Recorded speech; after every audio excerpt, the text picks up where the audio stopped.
Shalom, shalom. I like to give all praises, honor, glory to Yahweh, Bahashem, Yahweh Shai. Double praises to the brothers out there teaching this truth and sincerity. Um, I like to go over a lesson. It's something serious that brothers and sisters need to basically um kind of navigate their way around in the last days, or otherwise it could get you in a heap of trouble. And I don't want to see you guys go through that. I honestly don't. So for further ado, I'm gonna start off. I'm gonna share some late devastating news, but it's something that we could definitely learn from. So as we got titled down in the description, we got before jealousy comes comparison, and I'm gonna give you guys certain scriptures basically to back that up, because before somebody is jealous of you, they first compare themselves to you. And I can't stress this enough. Don't tell people how much money you make. All right, it's already bad enough somebody may see that you have a beautiful wife and kids. Don't sit up there and pump their head up and all that, because we are in a time where people honestly don't want to make nothing of themselves. They are from a low estate, and once they see that you are at a high estate, they feel entitled to that, and they want you to fail subconsciously. Subconsciously, they're not just gonna out and say, "Hey, I want you to fail." They want you to fail subconsciously. Okay, I've seen a lot of successful men when they're in the room, shalom this, shalom that. When they leave the room, they talk about them like a dog. This person ain't gonna do this. This person ain't gonna do that. So I'm gonna share my screen with you guys. I'm in my Chrome tab board. Now you see this right here. You see this right here. It says girl allegedly poisons best friend over job promotion. Now this happened back at October 20th, 2019.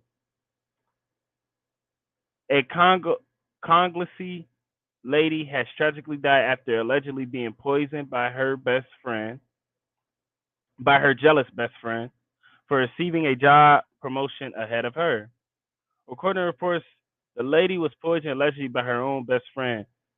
The two were up for a job promotion at work, and the lady won. Unhappy, her friend decided to take her out. She reportedly poisoned a meal, gave it to the friend to eat. Consequently, she died soon after eating. I'm leaving my husband because it beats rapes me after drinking Bossy Aladami. I don't know how to pronounce that last name, but she's been arrested for murder but denies the charge. The deceased has been buried, a beautiful life cut short in her prime by evil jealousy. So we have beautiful young lady right here. Life is gone over jealousy. And now let's get some scriptures, because you guys got to understand that people,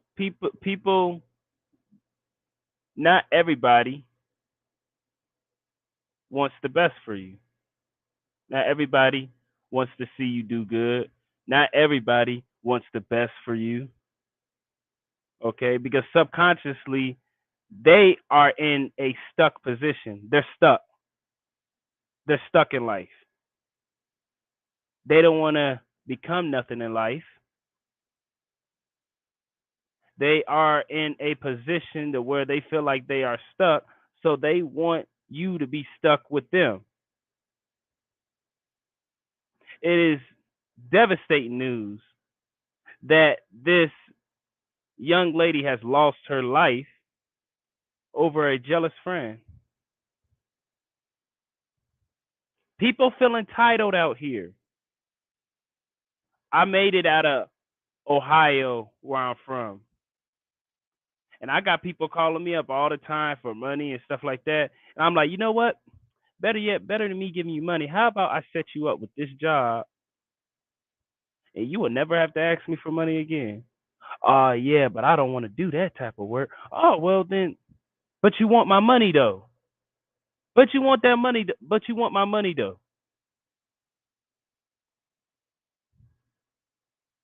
And this jealousy stuff has been going from the beginning of time. Killed her best friend over a job, and man, this is a modern day. This woman is a modern day Cain. A modern day Cain. Let's go back here to StreamYard, and I'm gonna share my other screen. We're gonna get some scriptures on it.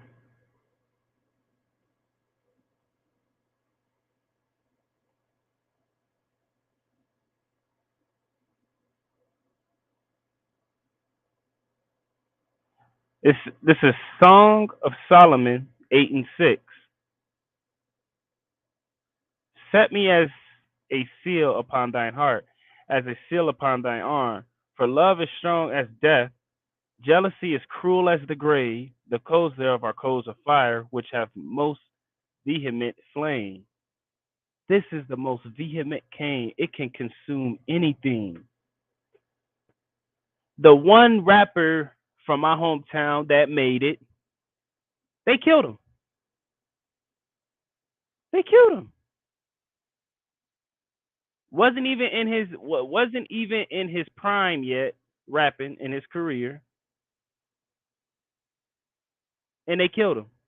And it's funny how that came probably about 2 years after I saw him live. I was like, man, I want you to get out of the city. I don't want you being around a bunch of people like that. That's why you don't tell people what you have, okay? Because when you first meet people, okay, I don't tell them my profession. I don't tell them my profession at all because people in their mind, we live in a very evil society, and that's people's way of sizing you up. They want to know how to treat you. They want to know how they're going to treat you. So let's say you had a bunch of friends that lived over on a poor side of town. Nothing wrong with that. I mean, we all go through our struggles. I lived on the poor side of town before, but you live in such more of a middle upper class side of town. Even just off of that, oh, he think he better than us. Well, why it got to be we think he better than us? I worked hard to get where I'm at. Let's go to James 3:16.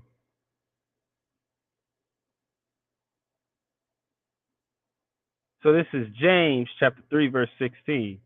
For where envying and strife is, there is confusion in every evil work. Envying, the desire to want to be like somebody else. There's confusion in every evil work. You see a lot of you notice I know how, rich people they keep it in the family, but also they get their money and then they hide. You want to know why some people do not like giving people how much money they make or what's the hourly rate? Because of jealousy. Because of jealousy.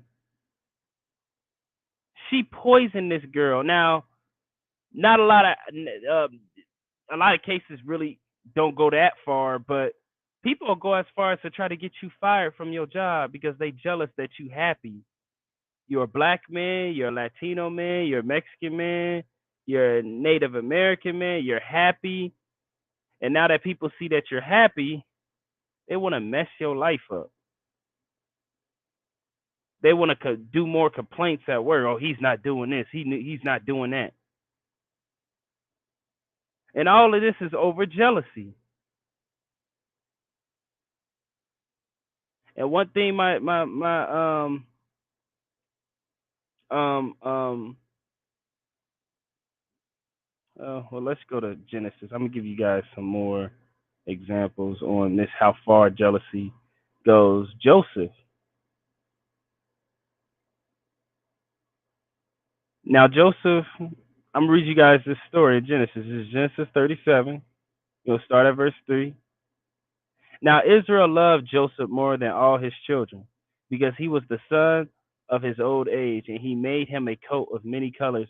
And when his brethren saw that their father loved him more than all his brothers, they hated him and could not speak peacefully to him. That's another thing when it comes to jealousy. I told you before jealousy comes comparison. Well, they compare, hey, our father didn't make us a coat of many colors. They saw that their father loved him more. So they compared the love he had for Joseph to the love he had for them. Then that's when the jealousy started. Limit on how people compare themselves to you. Don't give off pep rallies talking about, oh, I got this job, I got this job. No, no, no, no. You need to keep you and your good works, celebrate in private. Not everybody is happy for your success. And when his brethren saw that their father loved him more than all his brethren, they hated him and could not speak peaceably unto him. And Joseph dreamed a dream, and he told it to his brethren, and they hated him yet the more. And he said unto them, Here I pray you this dream which I have dreamed. For behold, we were binding sheaves in the field. Lo, my sheaf arose and also stood upright, and behold, your sheaves stood around about and made absence to my sheep. And his brother said to him, Shall thou indeed reign over us, or shalt thou indeed have dominion over us? And they hated him yet the more for his dreams and for his words. And he dreamed yet another dream and told it to his brother and said, Behold, I have dreamed a dream, and behold, the sun and moon and the 11 stars made obeisance to me. And he told it to the father and to his brother, and his father rebuked him and said unto him, What is that this dream that thou hast dreamed? Shall I and thy mother and thy brother indeed come to bow down ourselves to thee to the earth? And his brother envied him, but his father observed the same. So his brother envying him, his father observed the same. Not only does his father do daddy love this dude Mo, but this dude telling me a dream talking about he gonna rule over us. You about to see what's gonna happen to Joseph because he told people that dream, and Joseph could have limited. It was already bad enough that they were already jealousy. They already had jealousy towards him because their father loved them more. But now you went and told these niggas your dream. We about to see what's gonna happen to Joseph. Now you can't fully get rid of somebody's jealousy towards you, but you could damn sure prevent a lot of it. And his brethren went to feed their father's flock in Shechem. And Israel said unto Joseph, Do not thy brethren feed the flock in Shechem, come, and I will send thee unto them. And he said unto them, Here am I. And he said unto him, Go, I pray thee, see whether it be well with thy brethren and well with the flocks, and bring me word again. So he sent him out of the vale of Hebron, and he came unto Shechem. And a certain man found him. Behold, he was wandering in the field, and the man asked him, saying, What seekest thou? He said, I seek my brother, and tell me, I pray thee, where they feed their flocks. And the man said, They are departed hence, for I heard them say, Let us go to Dothan. And Joseph went after his brother and found them in Dothan. And when they saw him afar off, even before he came near unto them, they conspired against him to slay him. And they said one to another, Behold, this dreamer cometh. Come now, therefore, let us slay him and cast him into some pit, and we will say, Some evil beasts have devoured him.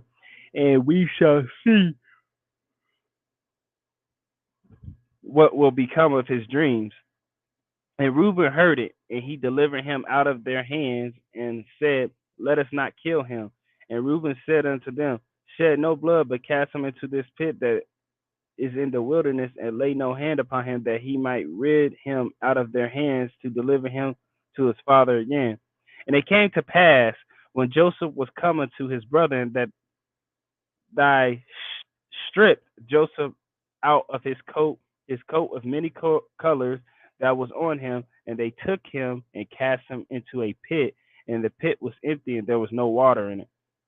So they snatched the coat off of Joseph, the one that his father made, and they cast Joseph in a ditch, in a pit. And they sat down to eat bread, and they lifted up their eyes and looked, and behold, a company of Ishmaelites came from Gilead with their camels, bearing spicery and balm and myrrh, going to carry it down to Egypt. And Judah said unto his brethren, What profit is it we slay our brother and conceal his blood? Come, let us sell him to the Ishmaelites, and let us not our hand be upon him, for he is our brother and our flesh, and his brother were content. And there passed Midianites, merchantmen, and they drew and lifted up Joseph out of the pit, and sold Joseph to the Ishmaelites for 20 pieces of silver, and they brought Joseph into Egypt. They sold their brother into slavery over jealousy. But that wasn't the straw that broke the camel's back. The straw that broke the camel's back was Joseph going to tell them what dream he had, and you made them even more jealous. You made them even more jealous, and that was the straw that broke. Oh, we got to get rid of this dude. Instead of rejoicing with Joseph about him being a dreamer, him having a really big gift that the Most High gave him, they wanted to strip him of it and sell him into slavery because of their own jealousy. So don't tell people your dreams. Don't tell people your visions. Move in silence.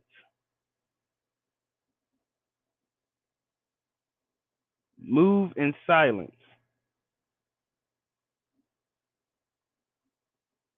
So that was Joseph. Let me jump back over here to Genesis 4.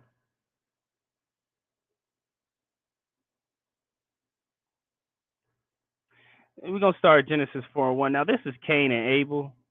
It's a very common story. Everybody knows this. But there's some key points I want to point out in this in this thing, how jealous minds work, and they're very sick people, very very sick people. You need to stay away from them, keep your distance from them. Genesis 4:1. And Adam knew Eve his wife, and she conceived and bare Cain, and said, I have gotten a man from the Lord. And she again bare his brother Abel. And Abel was a keeper of sheep, but Cain was a tiller of the ground. And in process of time it came to pass that Cain brought of the fruit of the ground an offering unto the Lord. And Abel he also brought of the firstling of his flock and of the fat thereof, and the Lord had respect unto Abel and to his offering. But unto Cain and to his offering he had not respect. And Cain was very wroth, and his countenance fell. And the Lord said unto Cain, Why art thou wroth? And why is thy countenance fallen? If thou doest well, shalt thou not be accepted? And if thou doest not well, sin lieth at the door. And to thee shall be his desire, and thou shalt rule over him. So the Lord is telling you, if you do well, shall you not be accepted? If you would have brought the same thing that Abel brought, you would be accepted. But instead of him saying, I repent for bringing the fruit, instead of going, because remember, Abel was a keeper of sheep.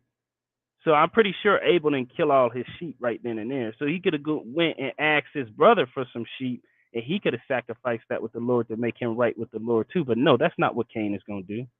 That's not what Cain is going to do. That's how sick jealous certain jealous people are. That's not what Cain gonna do. And Cain talked with Abel his brother, and it came to pass when they were in the field that Cain rose up against Abel his brother and slew him. And the Lord said unto Cain, where is Abel thy brother? And he said, I know not. Am I my brother's keeper? So after killing him, the Lord's like, hey, where's your brother? And Abel's like, I don't know. Am I my brother's keeper? Lied to the Lord in his face and also talked back to him after killing his brother. But really and truly, all he had to do was offer the right sacrifice to the Lord, offer the right offering. That's all he had to do. But he rose up and killed his brother over that.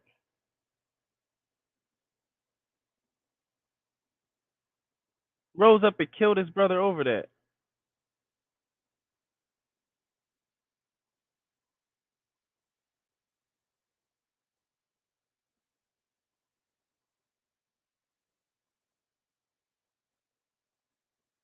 And it's very sad. It's very sad, but we got people out here that think like this. We got really sick-minded individuals that think like that. If I can't have it, can't nobody can. Yep. We got sick-minded people that think like this. If I can't have them, no. If I can't have it, nobody can. That's their mindset. Now I'm gonna get some more scriptures. I'm gonna go to First Samuel, and actually this is one of my favorite. Actually, right here, First Samuel 18. We're gonna read about Saul and King David.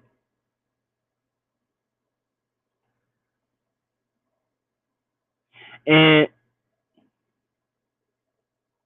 okay, let's see. So here it is. We're gonna start at verse 1 actually. And it came to pass when he had made an end of speaking unto Saul that the soul of Jonathan was knit with the soul of David, and Jonathan loved him as his own soul. And Saul took him that day and would let him go no more home to his father's house. Then Jonathan and David made a covenant because he loved him as his own soul. Now this is a brother that really loved David. This is how you're supposed to love your David, as your own soul. Even if you got an evil father, they should not separate a friendship. Okay, we got evil parents that are even jealous of their kids because they got friends and stuff. But and Jonathan stripped himself of the robe that was upon him and gave it to David and his garments, even to his sword and to his bow and to his girdle. And David went out whithersoever Saul sent him, and behaved himself wisely. And Saul set him over the men of war, and he was accepted in the sight of all the people, and also in the sight of Saul's servant. And it came to pass as they came when David was returned from the slaughter of the Philistine, that the women came out of all the cities of Israel, singing and dancing to meet King Saul with tabrets, with joy, and with instruments of music, and the women answered one another as they played and said, Saul slain his thousands and David his 10,000. So they're basically saying David is a better warrior than Saul, and Saul got jealous of that. Saul got jealous of that. That's another thing that makes people jealous. Women.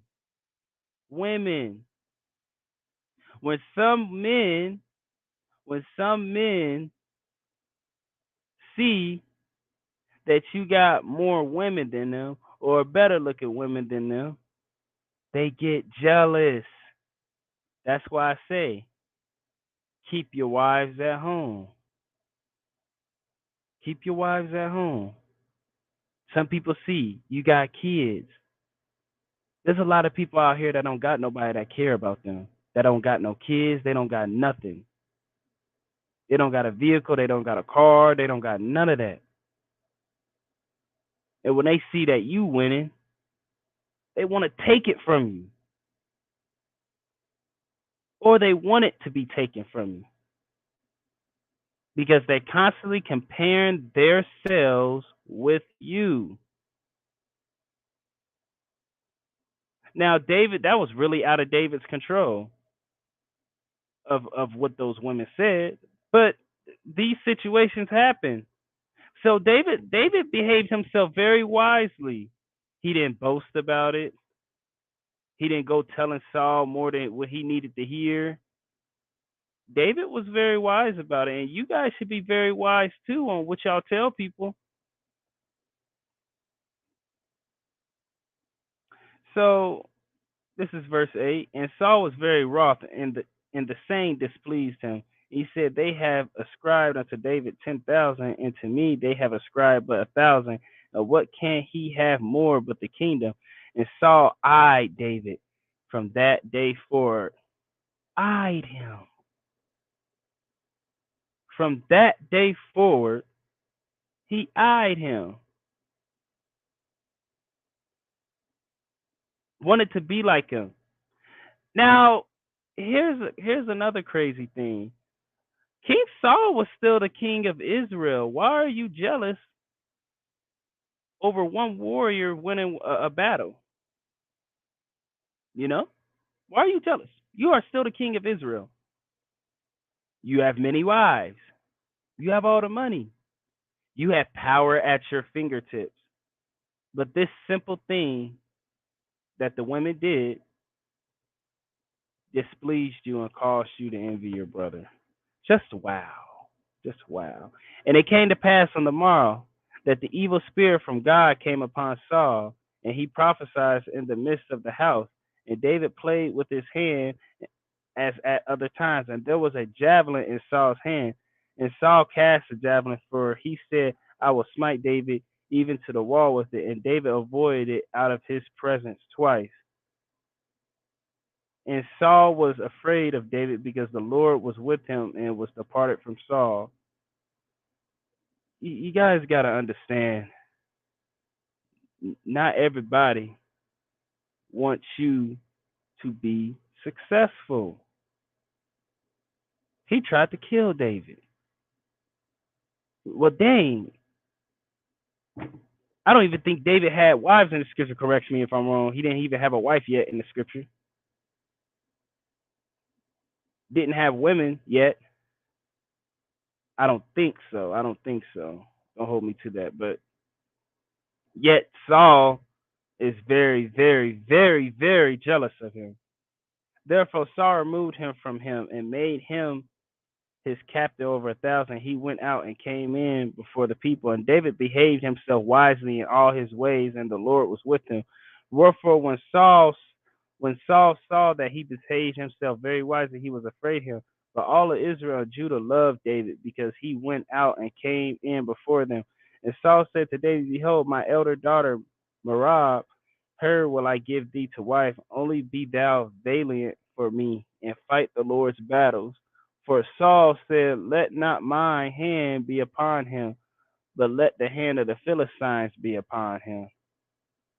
And David said to Saul, who am I, and what is my life or my father's family in Israel, that I should be son-in-law to the king?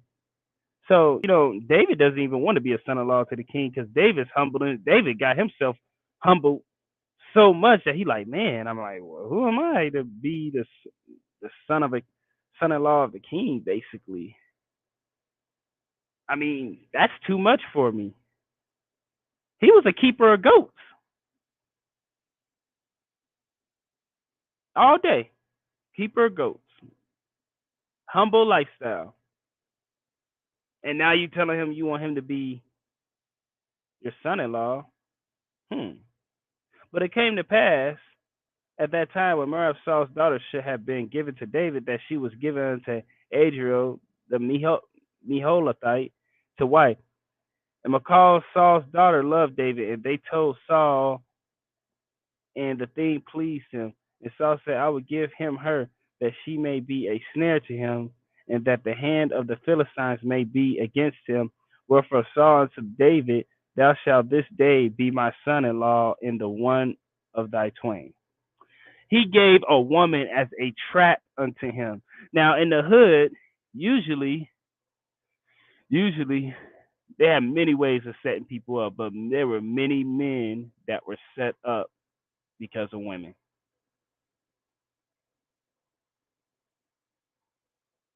You'll see a beautiful woman walking down the street. You staring at her. Another car comes on the driver's side while you staring at her on the right side. They come light you up. Oh yeah, you guys gotta look out for this. You guys really gotta look out for this. And Saul commanded his servants, saying, commune with David secretly, and say, behold, the king hath delight in thee, and all his servants love thee. Now therefore be the king's son-in-law. And Saul's servants spake those words in the ears of David, and David said, seemeth it to you a light thing to be a king's son-in-law, seeing that I am a poor man and lightly esteemed? And the servants of Saul told him, saying, on this manner spake David. And Saul said, thus shall ye say to David, the king desireth not any dowry, but 100 foreskins of the Philistines to be avenged of the king's enemy. But Saul thought to make David fall by the hand of the Philistines. And when his servants told David these words, it pleased David well to be the king's son-in-law, and the days were not expired. Wherefore David arose, went, and he and his men, and slew of the Philistines 200 men. And David brought their fortunes, and they gave them in full tale to the king, that he might be the king's son-in-law. And Saul gave him a call his daughter to wife. And Saul saw and knew that the Lord was with David, and that Michal, Saul's daughter, loved him. And Saul was yet the more afraid of David, and Saul became David's enemy continually. Then the princes of the Philistines went forth, and it came to pass after they went forth that David behaved himself more wisely than all his servants of Saul, so that his name was much set by. So we working for a boss or anybody that's jealous of you, and you have to be with that type of person, behave yourselves wisely. I can't stress this enough, especially when you dealing with a coworker or anybody, somebody that's in your ministry. Behave yourselves wisely against them, because you don't want anything, a complaint, to be turned into a really big issue. A really big issue that could get you thrown out, that could get you fired, that could anything. So I wanted to really bring this out to you guys. I'm gonna get about two more scriptures, and then I'm gonna get off of here. We got Proverbs 21 and 23. Whoso keepeth his mouth and his tongue keepeth his soul from troubles. So if you know there's somebody that you can't trust, me personally, become introverted. I'm an introverted person. I don't like leaving the I don't all I do is really stay in the house for real. Because we got perilous times where people are become selfish, people are gonna want what you have, people are gonna break bonds and break friendships for no reason. People talk about other people. That's one of the real ways how you can spot a very loyal person. How are they constantly telling other people's business? So Proverbs 13 and 3. He that keepeth his mouth keepeth his life, but he that openeth wide his lips shall have destruction. Don't be running your mouth around people, especially when it comes to your success. Don't be talking about nobody's business. Don't repeat shit. I could say, let me tell you something. Let me give you a good example. I'm gonna go as far as to say this, and this has actually happened to me before. I remember back about a year ago, I went through 3 jobs. Okay, I want you guys to keep this in mind. Each job that I resigned from, I went to something better and better and better. And then I used to tell people of the ministry, hey, I got this new job. Okay, there's some people, like I said, there's some people not happy for you.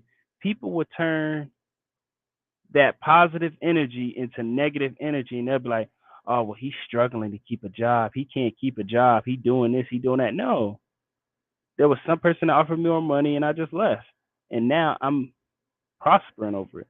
But they would turn it into something negative. So they'll be running your mouth about people, about your job, your current living situation. All that stays to yourself, okay? Because you don't want to be the talk of gossip. All right, that's not fun. I hope you guys really did enjoy this video. Okay, um, hit me up in the comment section.